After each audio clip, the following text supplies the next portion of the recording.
Imamo samo še nekaj sekund, torej zmagovalec evropskih volitev po naših vzporednih volitvah, kot rečeno, je zmagovalka Janševa SDS. Torej, to je zmaga, za katero smo resno delali, vsi kandidatke in kandidati z naše liste, naše članstvo. Najprej iskrena zahvala njim, ki so največ vložili, pa seveda zahvala tudi volivkam in volivcem. Še posebej zato, ker so poleg tega, da so se, kot kaže napovedi, udeležili volitev vsaj nekoliko večjem številu kot pred 5 leti in s tem povečali legitimnost naših glasov v Evropskem parlamentu.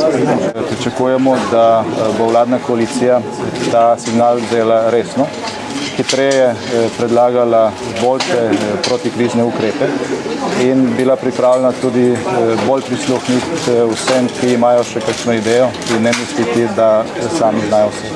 Vesel sem po teh izidih, ki sicer še niso uradni, vseeno moramo še počakati na uradne izide, ampak vendarle bi se želel zahvaliti vsem svojim kolegom, ki so kar precej časa obiskovali Slovenijo. Takrat je bila Slovenija ena sama volilna enota in je bilo potrebno vložiti veliko napora.